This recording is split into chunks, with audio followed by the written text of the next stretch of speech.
감사합니다. 우리 주님 사랑하는 마음으로 우리 하나님께서 허락하신 곳이면 어디서든지 예배하리라 이런 마음 가지고 함께 성전에서 예배드리고 또 가정에서 예배드리는 우리 모두에게 우리 하나님께서 큰 은혜로 충만하게 채워주실 줄 믿습니다. 이 시간 하나님께서 우리에게 주신 말씀은 구약 성경 예레미야 29장 10절로 14절 말씀입니다. 구약 성경 1096쪽입니다. 예레미야 29장 10절로 14절 말씀입니다. 주신 말씀을 교독하시면서 하나님의 음성을 듣겠습니다. 여호와께서 이와 같이 말씀하시니라. 바벨론에서 70년이 차면 내가 너희를 돌보고 나의 선한 말을 너희에게 성취하여 너희를 이곳으로 돌아오게 하리라. 여호와의 말씀이니라. 너희를 향한 나의 생각을 내가 아나니 평안이요 재앙이 아니니라. 너희에게 미래와 희망을 주는 것이니라. 너희가 내게 부르짖으며 내게 와서 기도하면 내가 너희들의 기도를 들을 것이요 너희가 온 마음으로 나를 구하면 나를 찾을 것이요 나를 만나리라. 같이 읽겠습니다. 이것은 여호와의 말씀이니라. 나는 너희들을 만날 것이며 너희를 포로된 중에서 다시 돌아오게 하되 내가 쫓아 보내었던 나라들과 모든 곳에서 모아 사로잡혀 떠났던 그곳으로 돌아오게 하리라. 이것은 여호와의 말씀이니라. 아멘. 이스라엘 역사상 가장 비참했던 시대에 사역했던 한 선지자를 꼽으라 하면 예레미야를 꼽을 수 있습니다. 예레미야라는 그 이름의 뜻대로 그는 야훼께서 던지신다라는 뜻인데 그 이름 뜻대로 그는 가장 비참한 시대에 던져진 그런 사역자였습니다. 예레미야는 아나돗에 추방당했던 아비아달 제사장의 후손으로 알려져 있습니다. 솔로몬의 왕위 계승 때에 그 반대편에 아도니아 편에 섰다는 이유 때문에 파면당하여 아나돗으로 추방되었던 것이지요. 그래서 예루살렘 대제사장 사독 가문과 비교되는 굉장히 초라한 그런 추방당한 제사장 가문 후손으로 예레미야가 소개되고 있습니다. 예레미야는 사람들이 기대하는 것과 다른 것을 선포했습니다. 그래서 사람들에게 많이 매맞고 그리고 갇히고 굶주렸습니다. 40년 동안 사역하는 동안에 그는 미움받았고 쫓기고 죽음의 위협을 당했습니다. 심지어 아나돗 자신의 고향에서도 사람들에게 거부당했습니다. 예레미야에게 가장 큰 고통은 뭐냐면 조국 유다가 강대국 바벨론에 의해서 멸망한다는 사실을 그가 알았고 그것을 선포해야 했습니다.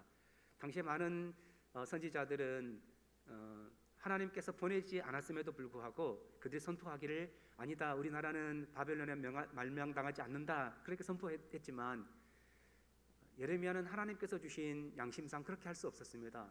그래서 유다가 살 수 있는 유일한 길은 하나님께서 알려주신 대로 바벨론에 항복하는 것이다 그렇게 선포했기 때문에 미움을 받았던 것입니다.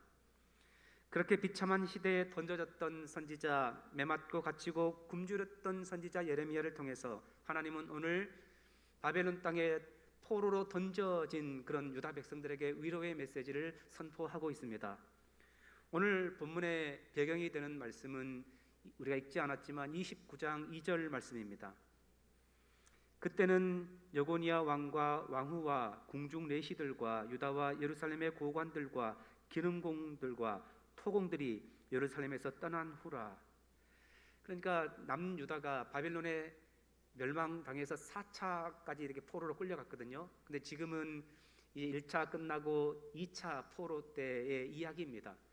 2차 포로 때에 여고니아 왕 여호야긴 왕인데 그 왕과 왕후와 그리고 고관들과 내시들과 기능공들과 토공들, 그러니까 상류 계층들이 모조리 다 1만 명 이상이 끌려갔던 그런 어려운 때였습니다.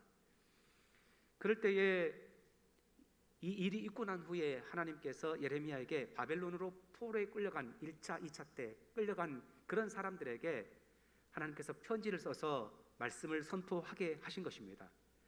그래서 이 말씀은 바벨론 포로의 땅에서 고통스럽게 살아가던 그런 유다 백성들에게 주신 말씀입니다.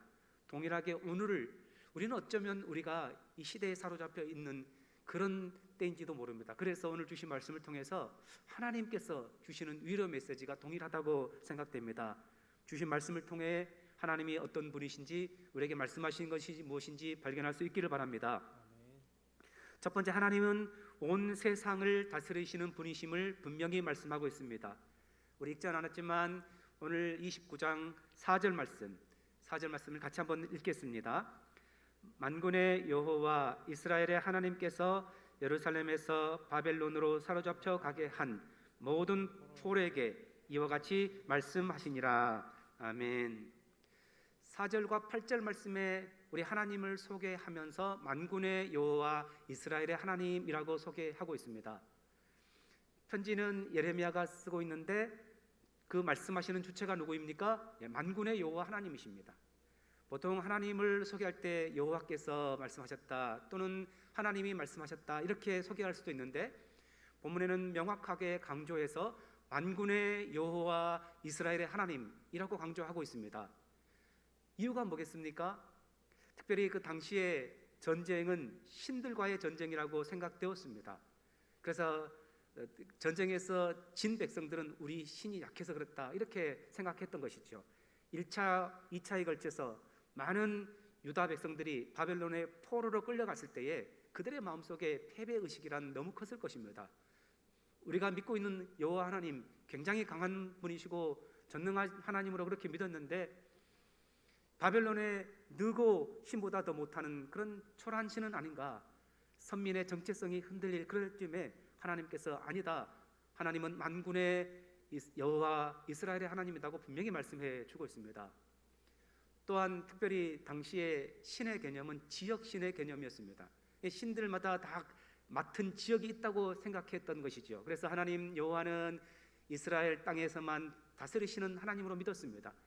그래서 바벨론에는 바벨론 신이 있고 이집트에는 이집트 신이 있고, 오늘말로 하면 우리 대전에는 대전을 관할하는 신이 따로 있고 서울에는 서울의 지역을 관할하는 신이 따로 있다고 그때 믿어졌던 시대입니다.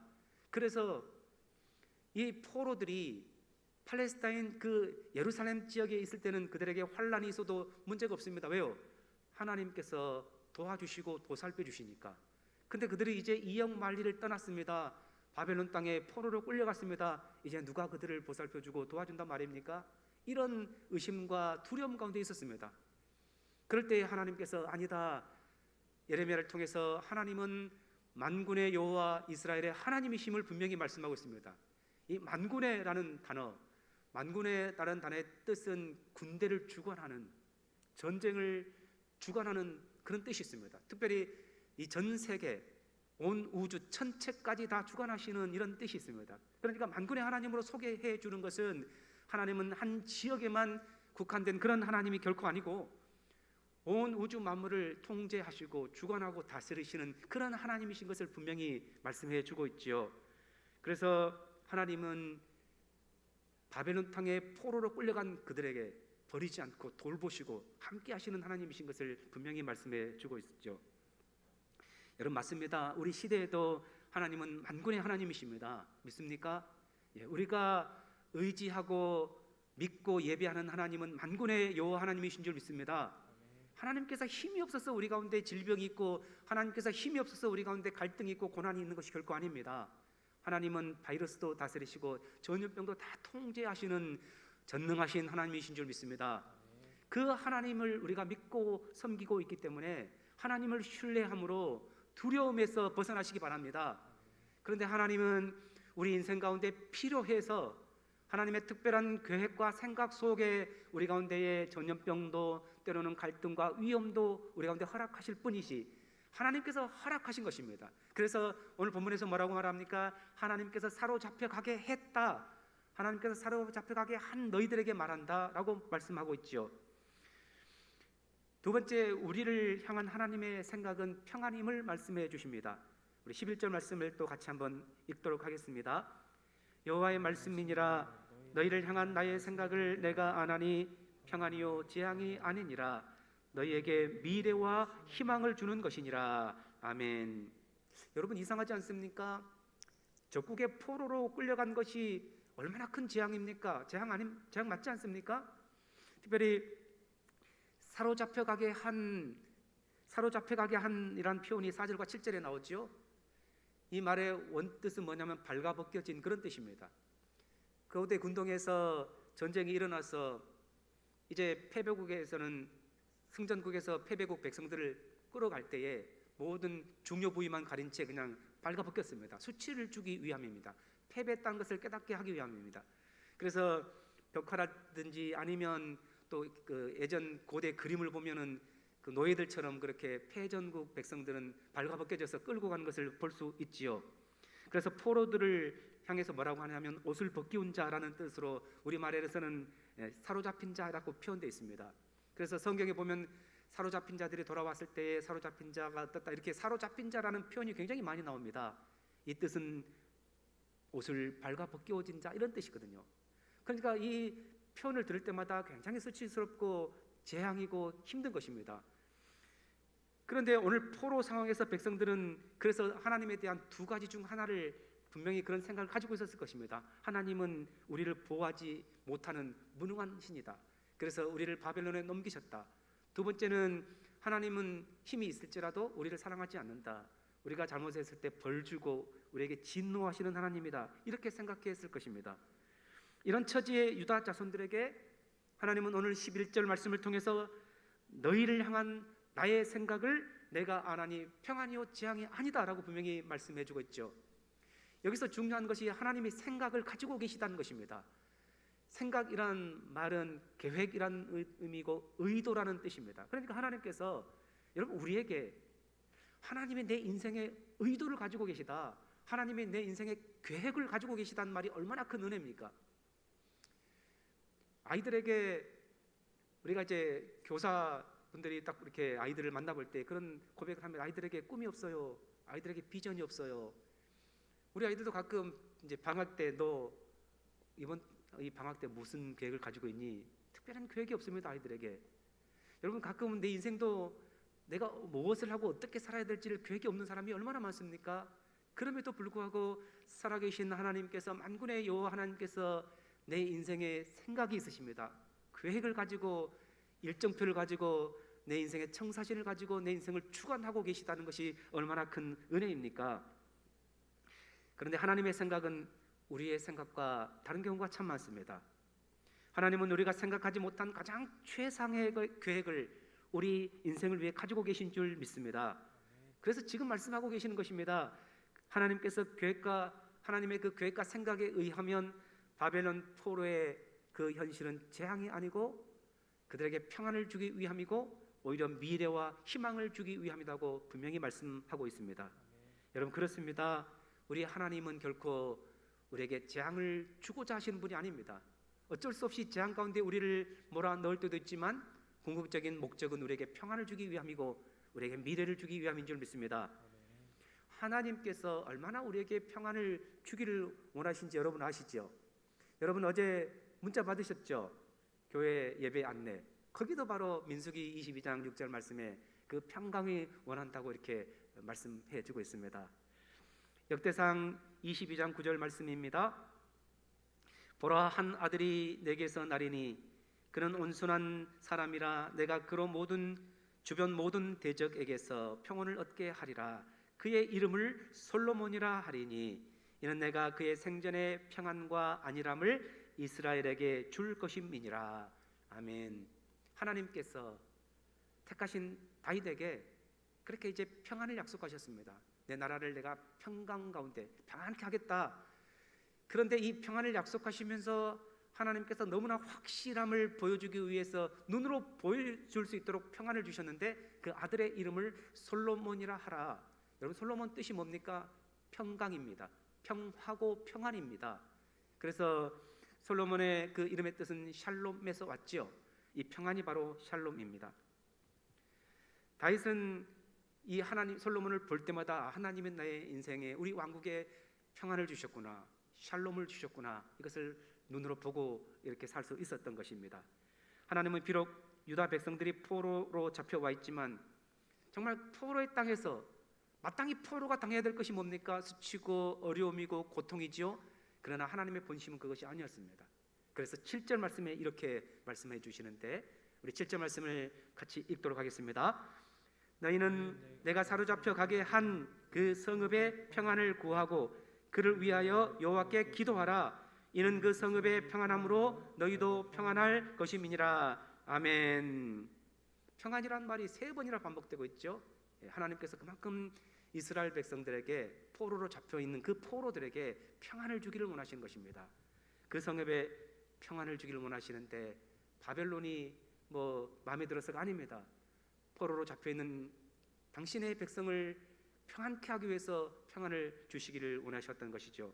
그리고 11절에서 나의 생각을 내가 아나니 평안이라, 동일한 단어가 사용되어 있는데 샬롬이란 단어를 번역해서 평안이라고 번역했습니다. 여러분, 우리에게 이 샬롬이라는 단어는 그렇게 싹 잘 다가오지는 않죠. 하지만 유대인들에게 샬롬은 매우 특별한 단어입니다. 샬롬은 평화를 의미합니다. 샬롬은 복지를 의미합니다. 그러니까 하나님이 내가 너에게 샬롬 주기를 원한다, 평안을 주기를 원하시고 복지를 주기를 원하시고, 여러분 또 뭐 갖고 싶으십니까? 건강 갖고 싶지 않습니까? 샬롬은 건강을 의미합니다. 여러분 행복하고 싶지 않습니까? 샬롬은 행복을 의미합니다. 샬롬은 안전을 의미합니다. 샬롬은 성장을 의미합니다. 샬롬은 완전과 조화를 의미합니다. 하나님이 주시고자 하시는 모든 복이 이 샬롬 안에 들어있어요. 내가 너에게 주고자 하는 것은 재앙이 아니고 샬롬이다. 건강이고 복지고 행복이고 완전이고 성장이고 조화를 주기를 원하신다. 하나님이 지금 말씀하고 계시는 것입니다. 여러분, 그런데 이 샬롬의 은혜가 우리에게도 동일하게 주어진 줄 믿습니다. 하나님께서 이사야 선지자를 통해서 메시아를 예언할 때에 그 메시아가 어떤 분이냐 하면 평강의 왕이라고 분명히 말씀하셨습니다. 예수님이 우리에게 오셨습니다. 어떤 분으로 오셨습니까? 평강의 왕으로 오셨습니다. 샬롬의 왕으로 오셨습니다. 동일하게 예수님을 믿고 영접하고 의지하는 하나님의 사람들에게는 샬롬의 은혜가 주어진 줄 믿습니다.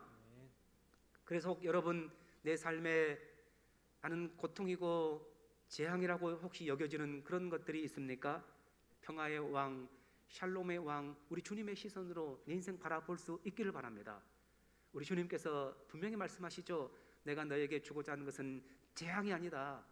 평안을 주기를 원한다. 샬롬을 주기를 원한다.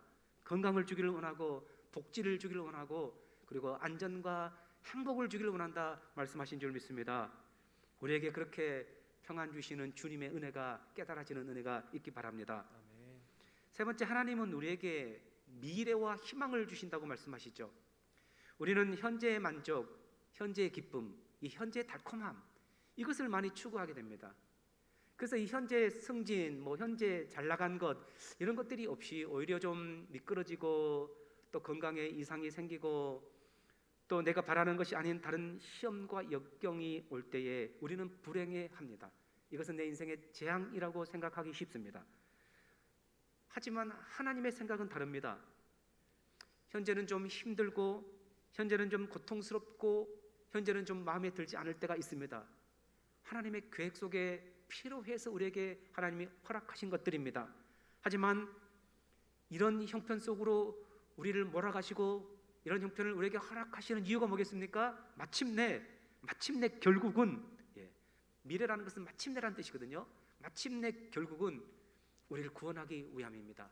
우리에게 소망을 주시기 위함인 줄 믿습니다. 아멘. 그렇습니다. 마침내 우리를 구원하기 위함입니다. 여러분, 미래라는 것이요, 어떤 분들에게 미래는 3주 후에 미래가 될 수 있어요. 어떤 분은 30년 후가 미래가 될 수도 있고요. 어떤 분에게는 죽음 이후가 그분에게는 미래가 될 수 있습니다. 하지만 우리의 악함과 연약함을 아시는 하나님께서 우리를 때로는 내가 생각하기에 재앙이다, 고통이다 하는 곳으로 우리를 허락하시는 이유는 우리의 미래를 위해서입니다. 우리에게 구원을 주시고 우리에게 승리를 주시고 우리에게 소망이 있게 하기 위해서 우리를 그 가운데로 몰아가시는 것이지요. 아멘. 하나님께서 유다 백성들에게 마침내 결국 복을 주시기 위해서 지금 그들이 재앙이라고 수치라고 생각하는 포로의 땅에 그들을 보내신 것입니다.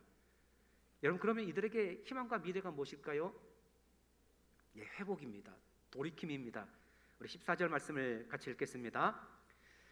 이것은 여호와의 말씀이니라. 나는 너희들을 만날 것이며 너희를 포로된 중에서 다시 돌아오게 하되 내가 쫓아 보내었던 나라들과 모든 곳에서 모아 사로잡혀 떠났던 그곳으로 돌아오게 하리라. 이것은 여호와의 말씀이니라. 그 내용을 앞뒤로 감싸고 있는 것이 이것은 여호와의 말씀이니라. 변하지 않고 반드시 성취하실 말씀이라고 우리에게 알려주고 있죠. 그 내용의 핵심은 무엇입니까? 돌아오게 하겠다. 할렐루야. 이것이 바로 회복입니다. 하나님께서는 그 백성들을 포로의 땅에 보냈지만 70년이 차면 10절에 70년이라는 기간까지 정확히 말씀해 주고 있습니다. 그들이 피곤하고 낙심하고 너무 힘들어서 기다리다 지칠까 봐서 정확하게 70년이라는 숫자를 못 박으면서 70년만 기다려라. 70년 안에 내가 회복시켜 주겠다 말씀해 주셨습니다. 지금은 힘들고 고달프고 어려울 수 있습니다. 우리의 삶을 바라보십시오. 얼마나 우리가 피곤하고 지쳐 있습니까? 하지만 유다 백성 역시 치욕스러운 포로의 삶을 70년이나 견뎠습니다. 여러분, 하나님의 본심이 무엇인지 아시겠죠? 우리가 염려하고 근심하고 힘들어하는 것 하나님의 본심이 아니십니다. 그래서 에레미야가 3장 32절로 33절에서 예레미야는 이렇게 고백하고 있지요. 그가 비록 근심하게 하시나 그의 풍부한 인자하심에 따라 긍휼히 여기실 것입니다. 주께서 인생으로 고생하게 하시며 근심하게 하심은 본심이 아니시로다. 아멘. 예, 그렇습니다. 고난의 선지자, 비참한 상황에 던져졌던 그런 예레미야 선지자가 그것을 깨달은 것입니다. 자신의 인생은 매맞고 갇히고 고통당하고 죽임을 당할 만한 그런 수없는 위협 속에 살았지만 그것이 자신에게 하나님의 본심이 아니었던 것이죠. 그를 통해서 하나님께서는 그를 위대하게 쓰임받는 도구로 사용해 주셨음을 믿었습니다. 마찬가지로 이스라엘 가운데에 포로의 땅에 끌려간 이들에게도 하나님의 본심은 이들을 고통스럽게 하고 수치스럽게 하고 내동댕이 치려는 것이 아니고 마침내 평안을 보장하시고 미래와 희망을 주시는 것임을 분명히 깨닫고 선포하고 있죠. 그렇다면 이러한 하나님의 본심을 알아차린 유다 백성들은 어떤 자세를 가지고 살아야 합니까? 약속의 말씀을 믿고 하나님께 기도해야 했습니다. 7절 말씀이죠. 그 성읍의 평안을 구하고 그를 위하여 여호와께 기도하라. 하나님을 의지하고 기도할 것을 당부하고 있습니다. 12절 말씀입니다. 너희가 내게 부르짖으며 내게 와서 기도하면 내가 너희들의 기도를 들을 것이요. 동일하게 기도에 대한 말씀입니다. 13절 말씀입니다. 너희가 온 마음으로 나를 구하면 나를 찾을 것이요 나를 만나리라. 살아계신 하나님께서 본심은 너희에게 재앙을 주는 것이 아니고 평안과 미래와 그리고 희망을 주는 것이다. 이것을 깨달았다면 이제 그 하나님을 의지하고 기도하라는 것입니다. 하나님께 나오라는 것이죠. 하나님을 만날 때에 만날 만한 때에 부르짖으라는 것입니다. 여러분, 하나님은 그 땅에 평안을 주시기 원했습니다. 언제 평안이 주어집니까? 평안을 위해서 기도할 때. 하나님은 비록 그들이 포로의 땅에 있었지만 그들의 기도에 응답하기를 원하십니다. 언제 기도에 응답해 주십니까? 그들이 기도할 때에. 하나님은 가까이 계셔서 그들을 만나 주시기를 원하십니다. 언제 만나 주십니까? 하나님을 찾고 부르짖을 때에. 하나님은 지금 온 마음을 열고 두 팔을 벌리고 만나 주실 준비, 응답해 주실 준비, 평안 주실 준비를 하고 있습니다. 그렇다면 이제 하나님의 마음을 알았다면 어떻게 해야 됩니까? 하나님께 나가야 됩니다.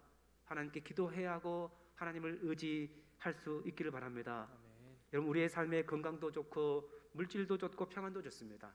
그러나 가장 좋은 것은 이 모든 것들을 우리에게 허락해 주시는 하나님 만나는 것인 줄 믿습니다.